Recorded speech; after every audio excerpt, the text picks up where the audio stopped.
So hi, this is वेक and you are watching my channel. तो भाई चालू करते हैं, वापस से आते हैं अपनी सीरीज पे। और सीरीज बन रही है कौन सी? इंट्रोडक्टरी मैक्रोइकोनॉमिक्स की। सिंपल से आप बीए में हो चाहे बीकॉम में हो, आप आराम से ये सीरीज देख सकते हो। बस ये मेक श्योर कर लेना आपकी बुक का नाम इंट्रोडक्टरी मैक्रोइकोनॉमिक्स हो, आप पूरी सीरीज आराम से देख पाओगे। ऑलरेडी हमने 2 चैप्टर कवर कर चुके हैं, तीसरा चैप्टर भी बल्कि कवर हो चुका है। बस ये लास्ट पार्ट रह गया, लास्ट वीडियो रहेगी जिसको आपको देखना है और मेक श्योर करना है कि आपके न्यूमेरिकल्स अच्छे हैं। ठीक है। और चालू करने से पहले सर एक छोटी सी बात कि अगर आप नोट्स परचेज करना चाहते हो तो किसी भी सब्जेक्ट के, ठीक है जी, तो आप इस नंबर पर कांटेक्ट करके जो भी मिनिमम अमाउंट होगा व्हाट्सएप पे पेमेंट करने के बाद आराम से नोट्स परचेज कर सकते हो। कोई दिक्कत तो नहीं। चलिए जी, फिलहाल आज चालू करते हैं भाई न्यूमेरिकल्स। और ये लास्ट पार्ट है, तो इसके अंदर हम जो पास्ट ईयर्स में आपके न्यूमेरिकल्स आए हैं उनकी प्रैक्टिस आपको करवाएंगे। और अगर आप खुद से प्रैक्टिस करना चाहते हो तो उसके लिए डिस्क्रिप्शन में मैं एक पीडीएफ का लिंक लगा दूंगा जहां पे क्वेश्चंस होंगे, आप आराम से उनमें से देख के क्वेश्चन कर सकते हो। उन्हीं में से कुछ क्वेश्चन जो है पास्ट ईयर्स में से मैं उठा के आपको यहाँ पे करवा रहा हूँ। ठीक है जी, तो शुरू करते हैं। आज का सबसे पहला क्वेश्चन जी, इसमें आपको पीडीएफ में लिंक मिल जाएगा वहीं पे। तो पहला क्वेश्चन है जी 38। वहीं से चालू हो रहे हैं सर, पहले क्वेश्चन से नहीं है। तो 38 क्वेश्चन क्या रहा है आपको निकालना है gross value added at factor cost, यानी कि जीवीए एट एफसी। बीए का मतलब मैंने बता दिया था पहले ही, इसको डीपी भी बोलते हैं। तो हम निकालने जाएंगे GDP at MP, sorry GDP at FC factor cost, क्योंकि वैल्यू एडेड को ही क्या बोलते हैं हम? डीपी। चलिए जी शुरू करें।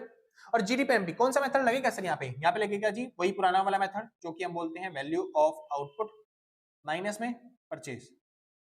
अब वैल्यू ऑफ आउटपुट तो हमें पता नहीं कैसे निकलता है, बिल्कुल पता है जी, सेल्स प्लस में डेल्टा स्टॉक को जोड़ेंगे तो वैल्यू ऑफ आउटपुट आ जाएगा। उसके बाद बस माइनस कर देना है परचेज, तो हमको पता चल जाएगा कि यहाँ पे जीडीपी एमपी कितना हो गया।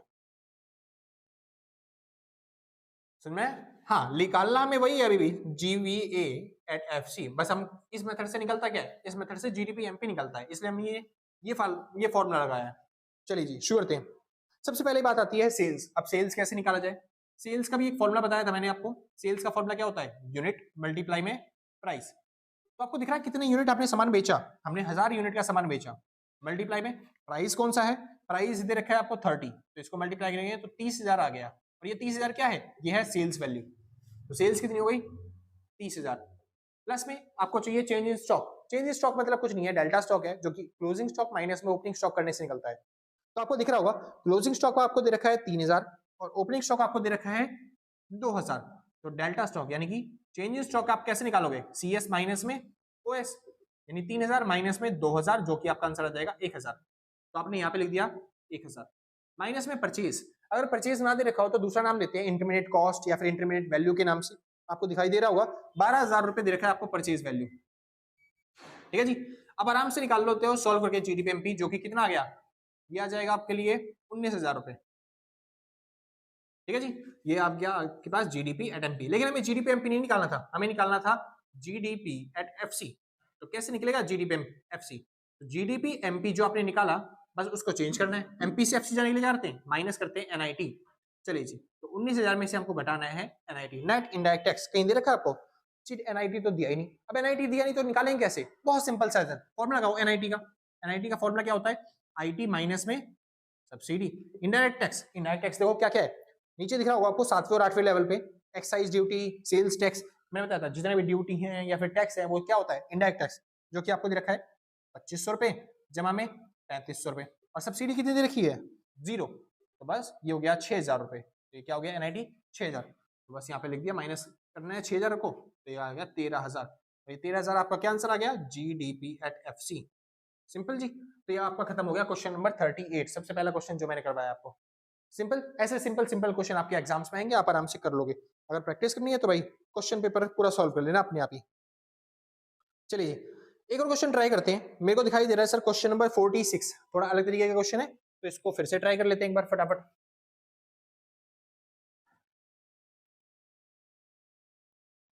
क्वेश्चन 46 में क्या रहा है? Calculate sales from the following data. आपको क्या निकालना है? सेल्स। ठीक है जी। अब सेल्स कैसे निकालें? कौन से फॉर्मूले में सेल्स वैल्यू आती है? तो हमको पता है भाई, फॉर्मूला लगता है वही प्रोडक्शन मेथड, तो जीडीपी एट एमपी ही निकलेगा इस मेथड से। नॉइस भाई इग्नोर करना उसे। ठीक है जी, तो जीडीपी एमपी निकलता है वैल्यू ऑफ आउटपुट माइनस में परचेज करके, और वैल्यू ऑफ आउटपुट का फॉर्मूला होता है, अरे बस न, हाँ भाई श्योर है। तो सेल्स प्लस में डेल्टा स्टॉक माइनस में परचेज। अब सेल्स आपको दे रखा होगा पहले से, सेल्स कितना दे रखा है? ओह शिट, सेल्स तो दे ही नहीं रखा, तो भैया फिर आपको जीडीपीएमपी दिया होगा यहाँ पे। ओह शिट, क्वेश्चन में जीडीपीएमपी भी नहीं है, फिर कैसे निकाला जाए? मैंने आपको पहले से बताया था, जब जीडीपीएमपी ना दे कोई ऐसी वैल्यू देगा दूसरी। देखो ढूंढो, मिल रहा है कहीं पे? हाँ जी, पहली वैल्यू दिखाई दे रही है, net value added at factor cost, यानी आपको दे रखा है एनडीपी एट एफसी। कितना दे रखा है? 300 रुपए। अब यहां से जीडीपीएमपी कैसे निकालें? बहुत सिंपल, चेंज करो बस।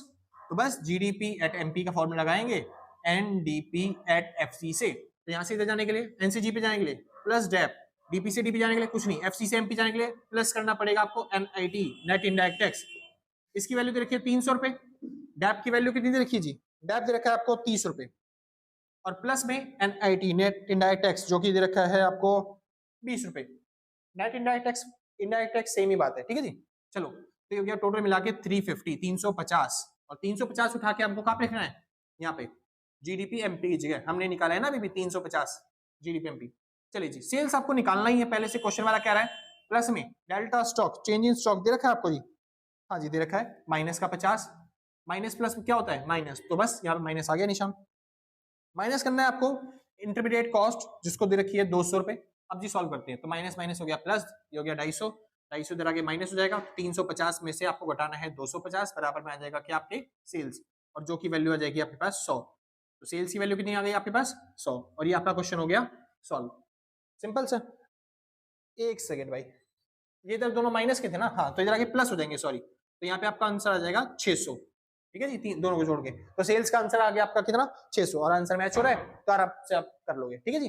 अच्छा, इसमें जो आंसर दे रखे हैं वो मैंने खुद ने पेन से लिखे हैं, लेकिन हो सकता है भाई, क्योंकि इंसान नहीं लिखे हैं, तो हो सकता है कुछ गलतियां हो सकती हैं कुछ क्वेश्चन के अंदर, तो उसको माइंड मत करना भाई, इग्नोर करके चलना फिलहाल, ठीक है। और बाकी आप जितने प्रैक्टिस करोगे उतना ज्यादा आपके लिए बेनिफिशियल होगा। सिंपल जी। चलिए, तो 2 क्वेश्चन हो गए, एक तीसरा और क्वेश्चन करवा देता हूँ, ताकि आपके लिए थोड़ा अच्छा हो जाए, आसान हो जाए सारे टाइप्स के क्वेश्चन करना, ठीक है जी। तो अलग अलग तरीके के क्वेश्चन दिख रहे हैं, उनमें से सॉल्व करवा देते हैं जितने क्वेश्चन हो सकते हैं। चलो जी, इसके बाद मेरे को दिखाई दे रहा है क्वेश्चन नंबर 66, देखो ये जी एक बार निकाल के। क्वेश्चन नंबर 66, इसमें आपको 2 चीजें निकालने के लिए कह रहा है 66 के अंदर। अब 2 चीजें कौन कौन सी निकालनी है? पहला जो पार्ट कह रहा है निकालने के लिए आपको, वो कह रहा है net domestic product at factor cost निकालिए। दूसरा पार्ट आपको कह रहा है निकालने के लिए कि ग्रॉस नेशनल डिस्पोजेबल इनकम आपको निकालना है, यानी गंदी निकालना है। सिंपल सर, दोनों चीजें निकालना आता है। अच्छा, ये तो मैं आपको पहले सिखा चुका हूँ, फर्स्ट पार्ट और सेकंड पार्ट में निकालना। मेन चीज आपको यहाँ पे ये निकालना सीखना है, ये कैसे निकलता है, क्योंकि मैंने पिछले पार्ट्स में शायद नहीं करवाया है, ठीक है जी। चलिए, तो आज करवा देता हूँ। सबसे पहले ये निकालते हैं। अब ये देखो क्वेश्चन कौन सा मेथड इसमें लगेगा, तो मेरे को दिखाई दे रहा है पूरे क्वेश्चन के अंदर एक्सपेंडिचर एक्सपेंडिचर दिख रहा है, तो हम कौन सा मेथड लगाएंगे? Expenditure method. और एक्सपेंडिचर मेथड याद है आपको कैसे निकलता है? तो उस मेथड से निकलता है हमेशा जीडीपी एट एमपी, और वो कैसे निकलता है? गवर्नमेंट का एक्सपेंडिचर प्लस में प्राइवेट का एक्सपेंडिचर प्लस में ग्रॉस डोमेस्टिक कैपिटल फॉर्मेशन और प्लस में नेट एक्सपोर्ट। सिंपल से। चलिए जी, शुरू करते हैं। देखो, गवर्नमेंट का एक्सपेंडिचर आपको दिखाई दे रहा है, हाँ जी, गवर्नमेंट का एक्सपेंडिचर दिखाई दे रहा है 1000 रुपए। प्राइवेट का एक्सपेंडिचर दिखाई दे रहा है, हाँ जी, दिखाई दे रहा है 8000 रुपए। देखिए, ग्रॉस डोमेस्टिक कैपिटल फॉर्मेशन दिखाई दे रहा है भैया। ग्रॉस डोमेस्टिक कैपिटल फॉर्मेशन तो नहीं है, gross domestic fixed capital formation है। तो मैंने बताया था, अगर आपको कहीं पे भी इसकी जगह फिक्स दिखाई देता है, तो उसके साथ क्या जोड़ दोगे आप? चेंज इन स्टॉक, यानी क्या जोड़ दोगे? Delta stock. याद रखना, फिक्स दिखाई दे तो डेल्टा स्टॉक जोड़ना पड़ेगा। तो मेरे को दिखाई दे रहा है सर यहाँ पे gross domestic fixed capital formation जो कि 500 है, तो उसमें मैं जोड़ दूंगा डेल्टा स्टॉक यानी चेंज इन स्टॉक, जो कि कितना दे रखा है आपको? 100 रुपए। प्लस में नेट एक्सपोर्ट। अब ये नेट एक्सपोर्ट कैसे निकलता है जी? नेट एक्सपोर्ट निकलता है एक्सपोर्ट माइनस में इंपोर्ट। अब एक्सपोर्ट और इंपोर्ट देखो कितना दिखाई दे रहा है भैया आपको। तो एक्सपोर्ट दे रखा है आपको 70 और इंपोर्ट दे रखा है 120। तो 70 में से 120 गए तो बचे माइनस का 50, और माइनस प्लस क्या होता है? माइनस। तो बस माइनस का निशान आ गया। अब जी सॉल्व कर लेते हैं इसको। 8 और 1 9, 9550। तो 9550 आपका आ गया जीडीपी एट एमपी। क्या आपको ये निकालना था? नहीं, हमें क्या निकालना था? एनडीपीएफसी यानी डोमेस्टिक इनकम। अब वो कैसे निकालें? चेंज कर लो बस। तो एनडीपीएफसी निकालना है जीडीपी एट एमपी से। कैसे निकलेगा? यहां से यहाँ पे जाने के लिए प्लस में डेप, एमपी से एफसी जाने के लिए माइनस में एनआईटी। सिंपल भाई, मैं यहाँ पे बेसिक नहीं समझाने बैठा, मैंने इसके लिए आपको पहला पार्ट और दूसरा पार्ट दोनों समझा दिया। अगर आपको बेसिक भी नहीं पता कि यहाँ पे चेंज कैसे करते हैं, तो सॉरी सर, मैं माफी चाहूंगा उसके लिए। आपको पहले वो पिछले जो पुराने पार्ट्स हैं वो देख के आने पड़ेंगे। अगर आपने नहीं देखा तो भाई चैनल को लाइक करो, सब्सक्राइब करो, ठीक है जी। चलो शुरू करते हैं। तो 9550 आपको टोटल दे रखा है। डेप्रिसिएशन आपको मिल जाएगा जो कि कितना दे रखा होगा, कंजम्पशन ऑफ फिक्स कैपिटल दे रखा है आपको, डेप्रिसिएशन ही बोलते हैं उसे, 60 माइनस में इनडायरेक्ट टैक्स, भाई नेट इनडायरेक्ट टैक्स एनआईटी देखो, एनआईटी भैया नहीं दे रखा, तो एनआईटी कैसे निकलता है, एनआईटी निकलता है आईटी माइनस में सब्सिडी, और आईटी दे रखा है जी, हाँ जी दे रखा है, कितना 700, और सब्सिडी कितनी दे रखी है जी 50, ये हो गया 650, ठीक है जी, 650 घटाने हैं इन सब में से और इस सबको सॉल्व करना है। चलिए जी, तो 700 में से 50 गए तो बचा यहाँ पे 650, 650 में से घटा देंगे तो 100, 8900 बचे, 8900 में 60 जोड़ देंगे तो 8960 आपका आंसर हो जाएगा किसका, एनडीपी एट एफसी का। सिंपल सर, तो मेरे हिसाब से आपने आराम से सॉल्व कर लिया होगा। 8840, ये कैसे आंसर आ रहा है इसका, कोई बात नहीं सर, कुछ ना कुछ गड़बड़ कर रखी होगी इसमें। 8 हो रही नो, उसके बाद एक्सपोर्ट माइनस में इंपोर्ट, 70 माइनस में 120 हो गया 50, ठीक है। कंजम्पशन ऑफ फिक्स कैपिटल 60, जी से एन पे जाने के लिए, ओह शिट, जी से एन पे जाने के लिए माइनस करते हैं डेप, ठीक है जी, और एमपी से एफ से जाने के लिए माइनस करते हैं एनआईटी, 60 और घटाना था, ठीक है जी, तो 8900 है ना, हाँ ठीक है, फिर अब आ जाएगा 8840, सिंपल से। तो आपका इस तरीके से आपका आंसर निकाल लोगे 8840, ये 60 प्लस नहीं करना था, माइनस करना था, क्योंकि जी से एन पे जाने के लिए माइनस करते हैं ना डेप, इसलिए। चलिए भी आगे चलते हैं, शुरू करते हैं भाई आगे। इसके बाद हाँ दूसरा पार्ट निकालना है हमें, दूसरा पार्ट कहता है कि हमको क्या निकालना है, गंदी। अब ये गंदी कैसे निकलेगा सर, तो सबसे पहले भाई गंदी निकालने के लिए आपको नेशनल इनकम तो पता होना चाहिए ना, तो एक काम करते हैं हम पहले नेशनल इनकम ही निकाल लेते हैं। नेशनल इनकम मतलब क्या होता है, नेशनल इनकम का मतलब होता है भैया एनएनपी एट एफसी, ठीक है जी। अब ये एनएनपी एट एफसी कभी निकाला है जिंदगी में सर आपने, नहीं निकाला, चलो कोई बात नहीं, मैं अभी बता देता हूँ। ये जो एनएनपी एट एफसी है वो कैसे निकलेगा, तो ये बी पार्ट निकालने जा रहा हूँ, एनएनपी एट एफसी कैसे निकलेगा, तो आपने ये जो एनडीपी एट एफसी निकाला अभी अभी, बस यहाँ से डीपी से एनपी जाने के लिए प्लस कर देते हैं एनएफआईए, बस एनएफआईए प्लस कर दो आप, तो देखो जी एनडीपी एफसी आपने निकाला 1840, इसमें प्लस करना है एनएफआईए। अब देखो ध्यान से कहीं पे एनएफआईए दिख रहा है, हाँ जी, एनएफआईए ना दिखे तो आप फॉर्मूला लगा सकते हो। एनएफआईए का फॉर्मूला क्या होता है, एनएफआईए का फॉर्मूला होता है फूफा, सॉरी फीफा माइनस में फीटा, ठीक है जी। तो फीफा और फीटा घटाने हैं, वैसे आपको फीफा दे रखा है आपको 90 और फीटा आपको दे रखा है 40, 90 में से 40 किया बच गया 50, एनएफआई आ गया कितना 50, तो 50 इसमें प्लस कर देंगे तो हो गया 8890, सिंपल, ये आ गया आपका नेशनल इनकम। अब नेशनल इनकम से हमें क्या निकालना था, हमें निकालना था गंदी, तो गंदी कैसे निकलेगा सर, मैंने बताया था आपको फॉर्मूला बता रखा है पहले से। सबसे पहले जो आपने नेशनल इनकम निकाला, नेशनल इनकम जो आपने निकाला उसमें आपको दो चीजें ऐड करनी होती है, पहली चीज एनआईटी नेट इनडायरेक्ट टैक्स, दूसरी चीज net current transfer from the rest of the world, और फिर आपका ये निकल के आता है इन तीनों को जोड़ने के बाद क्या, नेट नेशनल डिस्पोजेबल इनकम यानी नंदी। उसके बाद आप डैप ऐड करते हो तब आपका क्या निकल के आता है, नंदी। तो मैं सीधा डैप या तो निकाल लेते पहले भाई, हाँ जी, तो पहले हम निकालेंगे नंदी। नंदी कैसे निकलता है, जो आपकी नेशनल इनकम थी उसमें दो चीजें ऐड करो, नेट इनडायरेक्ट टैक्स और फिर उसमें जोड़कर मतलब net current transfer rest from the rest of the world, ये दो आइटम जोड़ने हैं बस आपको। तो नेशनल इनकम आपकी आई है 8890, उसमें हम जोड़ेंगे नेट इनडायरेक्ट टैक्स जो कि हमने अभी भी निकाला था, हाँ जी यहाँ पे आया था 700 में से गए थे तो बचा था हमारे पास कितना 650, तो 650 आया था आपका एनआईटी। इसमें जोड़ना है आपको net current transfer from the rest of the world, तो लास्ट में आपको दे रखा होगा नेट करंट ट्रांसफर फ्रॉम नहीं है, टू है, टू का मतलब क्या होता है, जब भी साइन चेंज करने पड़ेंगे फिर आपको टू से फ्रॉम पे जाने के लिए, तो माइनस का 30 है तो प्लस का 30 बन जाएगा, तो यहाँ पे आ गया प्लस का 30, ठीक है जी। ये हो गया तीनों चीजें आइटम ऐड कर दिया हमने, और फिर उसके बाद हाँ जी नंदी कितना हो गया आपका NNDI, तो ये नंदी आ गया, ये हो गया 80 680 0 8 8 16 17 का 7 एक आध जीरो ऊपर हो गया, तो 7 7 14 1 15 का 5 एक आध जीरो ऊपर हो गया, ये हो गया 9 9570।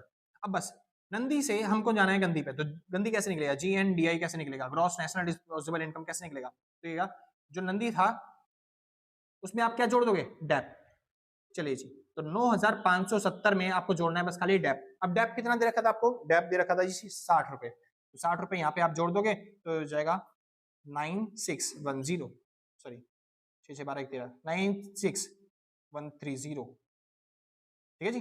तो ये आपका आ गया GNDI, एक सेकंड नहीं 60 इसमें जोड़ देंगे तो 9630। हाँ जी, तो गंदी आपका निकल के आ गया भाई 9630। इतना सिंपल सर, बढ़िया।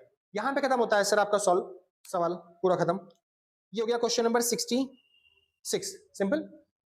एक और क्वेश्चन देख लेते हैं कोई सा बढ़िया सा।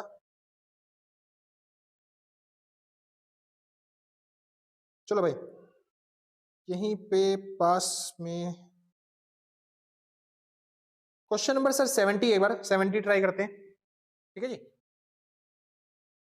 बीच बीच में जो क्वेश्चन छोड़ रहा हूं ना भाई मैं, वो आपके लिए छोड़ रहा हूं ताकि आप घर में बैठ के प्रैक्टिस कर लो।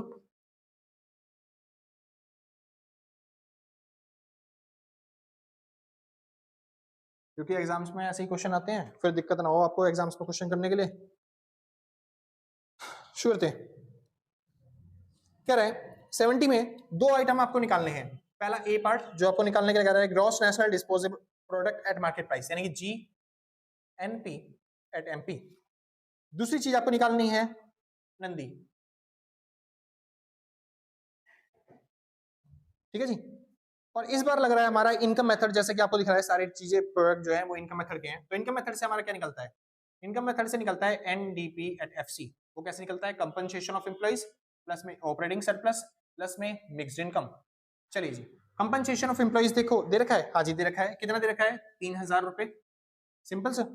अच्छा, ऑपरेटिंग सरप्लस ढूंढो, कहीं पे दिखाई दे रहा है ऑपरेटिंग सरप्लस? नहीं जी, मेरे को तो कहीं दिखाई नहीं दे रहा। तो चार चीजें जोड़नी होती है, रेंट, रॉयल्टी, इंटरेस्ट और प्रॉफिट। ढूंढिए सर। रेंट दे रखा है जी, हाँ जी रेंट दे रखा है, ये रहा रेंट 500 रुपए। उसके बाद रॉयल्टी कहीं दे रखा है? नहीं जी रॉयल्टी नहीं है। उसके बाद इंटरेस्ट कहीं दे रखा है? हाँ जी इंटरेस्ट दे रखा है 800 रुपए। ढूंढिए कहीं पे प्रॉफिट दे रखा है? हाँ जी 1500 रुपए प्रॉफिट भी दे रखा है। तो हमने ये तीनों चीजों को जोड़ दिया। रॉयल्टी हमने मान ली 0 है। मिक्स्ड इनकम, कहीं पे मिक्स्ड इनकम हो? हाँ जी 5000 रुपए दे रखी है मिक्स्ड इनकम भी। चलिए इन सबको टोटल कर लेते हैं तो आपका आंसर आ जाएगा 5 और 3 हो गया 8000 रुपए। 8000 एक 9000, 9000 एक 10,000, 10,800 रुपए। ये आपका हो गया क्या? NDP at FC। लेकिन आपको ये थोड़ी ना निकालना था, आपको निकालना था GNP एट MP। अब ये कैसे निकाले भाई? NDP एट FC से तो बस चेंज करो, N से G पे जाने के लिए प्लस डेप, DP से N पे जाने के लिए प्लस NFIA, और FC से MP जाने के लिए प्लस कर देंगे NIT। चलिए जी सॉल्व करते हैं। तो इसकी वैल्यू दे रखी है 10,800 रुपए। प्लस में देखिए डेप्रीशिएशन दे रखा है, हाँ जी 200 रुपए डेप्रीशिएशन दे रखा है। NFIA कहीं दे रखा है? NFIA तो नहीं है, net factor income to abroad है। तो कहीं पे भी अगर आपको 2 दिखाई देता है तो आप क्या करोगे? साइन चेंज करोगे और 2 को क्या बना दोगे? From abroad. यानी कि जो आपको दिखाई दे रहा है यहाँ पे 2 अब्रॉड 100 रुपए, बस उसका साइन चेंज करना है, यानी माइनस का कर देना है तो वो दिखाई देगा फ्रॉम अब्रॉड। सिंपल। और माइनस प्लस क्या हो जाते हैं? माइनस, तो ये खाली माइनस लिखो इस जगह पे। Last NIT, net indirect tax, जो कि आपको दिखाई दे रहा होगा 400 रुपए। इसको सॉल्व करते ही आपका जो पहला पार्ट है वो सॉल्व हो जाएगा। जैसे कि इसमें से ये चला गया और ये बच गया बस खाली 11,300 रुपए। तो GNP एट MP आपने निकाल लिया 11,300 रुपए। अब आते हैं दूसरे पार्ट पे। दूसरे पार्ट पे आपको निकालना था क्या? नंदी। अब नंदी कैसे निकाले? नंदी निकालने के लिए सबसे पहले चीज आपको चाहिए क्या? National income. अब वो नेशनल इनकम तो निकाल लेते हैं जी इसी से। नेशनल इनकम कैसे निकलेगी? NNP at FC। तो आपको NDP एट FC दे रखा है, उसको बस चेंज कर लो। DP से NP जाने के लिए प्लस करते हैं बस खाली NFIA। और ये NFIA कितना दे रखा है? पहले तो 10,800 ये दे रखा है, प्लस में NFIA दे रखा है आपके पास, यहाँ पे लिखा था हमने माइनस का 100। तो क्या माइनस का 100, माइनस प्लस माइनस होते हैं तो ये हट गया, साइन चेंज हो गया। इसमें सोच रखे तो 10,700 रुपए आ गया आपका NNP एट FC, जिसको हम क्या बोलते हैं? इसको हम नेशनल इनकम भी बोलते हैं, ठीक है जी। अब हमको निकालना है नंदी, NNDI। और कैसे निकलेगा? ये जो हमने नेशनल इनकम निकाली है इसमें जोड़ देंगे दो आइटम बस खाली। वो कौन कौन से आइटम है? दो आइटम। पहला नेट इनडायरेक्ट टैक्स, दूसरी चीज जो हमको जोड़नी है वो क्या जोड़नी है? Net current transfer from the rest of the world. चलिए जी, नेशनल इनकम कितनी दे रखी है? 10,700 रुपए, प्लस में NIT नेट इनडायरेक्ट टैक्स कितना दे रखा है सर? तो NIT आपको दे रखा है, यहीं पे तो लिखा था 400 रुपए। इसके बाद net current transfer from the abroad. भाई ये फ्रॉम अब्रॉड तो नहीं दे रखा, आपको टू अब्रॉड दे रखा है। तो टू अब्रॉड के लिए क्या करना पड़ेगा आपको? साइन चेंज बस खाली। तो माइनस का 50 क्या बन जाएगा यहाँ पे? प्लस का 50। तो बस अब सॉल्व कर दो आराम से, तो ये आपका निकल जाएगा नंदी। तो 700 और चलते हैं, ये हो गया 400 हो गया 1100, ठीक है, और 1150 तो ये 11150, ठीक है जी, बढ़िया। तो आ गया NNDI नंदी, कितना? 11,150। कोई दिक्कत तो नहीं? तो इस तरीके से आराम से आप सॉल्व कर सकते हो, बहुत सिंपल सिंपल क्वेश्चन होते हैं। हाँ भाई, अगला क्वेश्चन चालू करते हैं, एक दो क्वेश्चन और करेंगे फिर आपका पूरा चैप्टर खत्म हो जाएगा सर। ठीक है, न्यूमेरिकल मेरी तरफ से खत्म हो जाएंगे जितने भी सारे। क्वेश्चन नंबर है 74।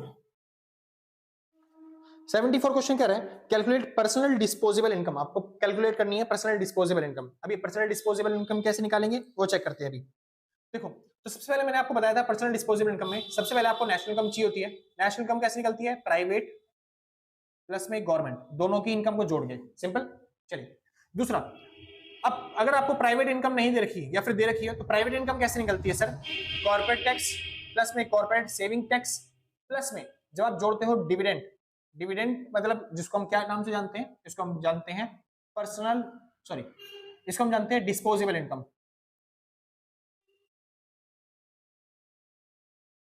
सॉरी, डिस्पोजेबल नहीं, पर्सनल इनकम, पर्सनल इनकम। ठीक है जी। चलिए, और ये पर्सनल इनकम कैसे निकलती है? पर्सनल इनकम, तो जब आप पर्सनल इनकम में से वो कैसे निकलेगी? जब आप क्या बोलते हैं इसमें से दे दोगे, एक तो क्या बोल रहा हूं मैं, उल्टा कर रहा है। हाँ, एक तो इसमें जोड़ता है पर्सनल टैक्स, उसके बाद इसमें जुड़ता है पर्सनल एक्सपेंसेस टू गवर्नमेंट, जो भी आपने गवर्नमेंट के चीजों पे एक्सपेंसेस किए हैं, या फिर मिसलेनियस एक्सपेंसेस आप बोल सकते हो गवर्नमेंट को जो हमने दिए हैं, मिसलेनियस एक्सपेंसेस जो हमने गवर्नमेंट को दिए हैं, प्लस में पर्सनल डिस्पोजेबल इनकम।